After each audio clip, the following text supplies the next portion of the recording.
Bwana, DC inaanza katika mitaa ya Brooklyn, New York katika miaka ya 1980. Hapa tunamshuhudia kijana mdogo wa shule mwenye asili ya Jamaica. Huyu bwana anaitwa Christopher Wallace, akilelewa na mama yake wa kipekee na mwenye msimamo mkali wa kidini ambaye anaitwa Violetta Wallace. Mama yake anafanya kazi kwa bidii kama mwalimu ili kumlinda mwanae dhidi ya vishawishi vya mitaani. Sasa Christopher ni mwanafunzi mwenye akili na kipaji kikubwa cha kucheza na maneno, yani lugha. Lakini mitaa ya Brooklyn ina nguvu na sumaku. Anapokuwa na kuwa kijana mnene na mrefu, mtaani wakimuita Big Small, Christopher anaanza kuvutiwa na maisha ya kifahari ya wauza dawa za kulevya waliopo kwenye kila kona za mtaa.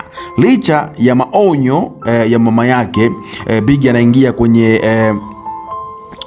mambo mengi ya kibiashara hiyo haramu na ambayo iko inaitwa crack cocaine, ili kupata pesa za haraka za kununua nguo za gharama na kusaidia familia na maisha kiujumla. Ndipo anapompa ujauzito mpenzi wake wa kwanza ambaye anaitwa Jan Jackson.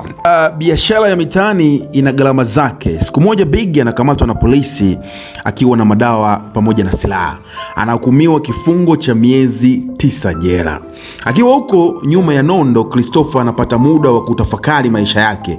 Anagundua kuwa hawezi kuendelea hivi na pia ana mtoto mchanga anayemtegemea, na silaha yake pekee ya kweli sio bunduki bali ni kalamu na uwezo wake mkubwa wa kuandika mashairi ya rap. Baada ya kutoka jela anarekodi kanda ya majaribio, kwa maana ya demo tape.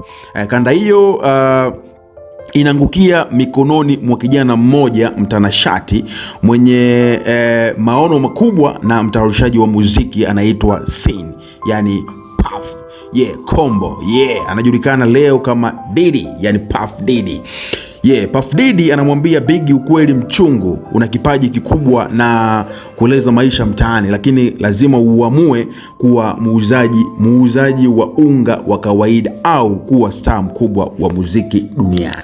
Big anafanya kazi sahihi kabisa. Puff anamsajili kwenye lebo yake mpya ambayo inaitwa Bad Boys Records, na hapo Christopher anabadilisha jina lake rasmi na kuwa The Notorious, yani B.I.G.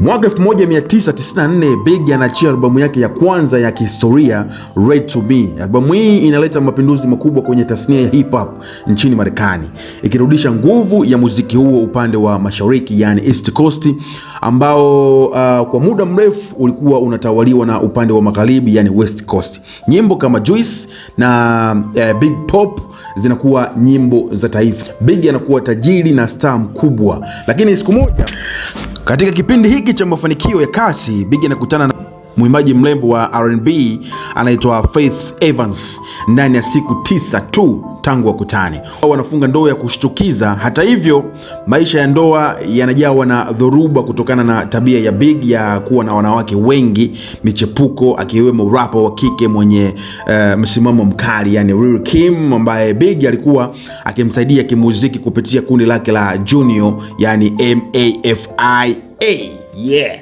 Na katikati ya safari yake Big anafanya urafiki wa karibu sana na rapa mwingine anajulikana anayekuja juu kwa kasi kutoka upande wa magharibi, yani California, ambaye anaitwa Tupac Shakur. Wawili hawa wanakuwa kama ndugu, wanashirikiana jukwani na kushiriki nyimbo pamoja na maisha yao pamoja. Lakini mambo yanageuka kuwa mabaya. Usiku wa Novemba 30 mwaka 1994, Tupac anavamiwa na kupigwa risasi 5 kwenye studio za Kid Studio huko New York, studio ambayo Big na Puff walikuwa gorofa ya juu wakirekodi. Tupac ananusurika kifo na anajawa na hisia kubwa. Big na kundi lake la Bad Boys walijua kuhusu mpango huo. Wasama mkubwa unaanza hapo. Tupac anajiunga na lebo ya kikatili zaidi ambayo inaitwa Death Row Records chini ya Suge Knight. Wasama huu unavuka mipaka ya muziki na kuwa vita ya kikanda, yani East Coast pamoja na West Coast. Vyombo vya habari vinachochea kuni kwenye moto huo. Tupac anaachia wimbo wa matusi wa It Em Up akidai hadharani kuwa amelala na mke wa Big, Faith Evans.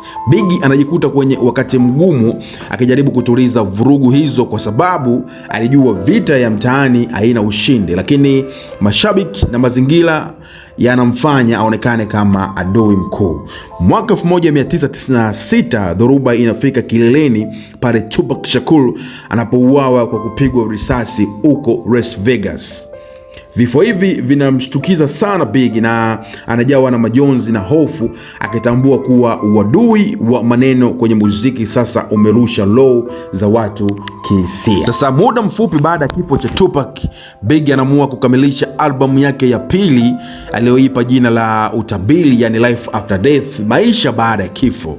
Licha ya tahadhari za kiusalama ambazo zilikuwa zinamkabili. Sasa mwezi Machi 1997 Big anasafiri kwenda Los Angeles, ngome kuu ya maadui zake, yani West Coast, ili kupromote album hiyo na kuonesha kuwa muziki haupaswi kugawanyika na kuwa na chuki. Sasa baada ya kuhudhuria sherehe za tuzo za Vibe usiku wa Machi 9, 1997, Big pamoja na Puff na msafara wao wanaondoka kwa magari, lakini gari la Big kwa maana ya GMC likiwa limesimama kwenye taa za barabarani, gari lingine jeusi aina ya Chevrolet Impala linasogea pembeni yake. Mtu asiyejulikana anashusha kioo, anachomoa bastola na kumimina zikiwa nyingi sana. Big anakufa hapo hapo. Puff anakimbiza gari hilo hospitali kwa kasi, lakini majeraha yanakuwa makubwa mno. Christopher Wallace, the Notorious B.I.G. anatangazwa kufa akiwa na umri mdogo wa miaka 24 tu.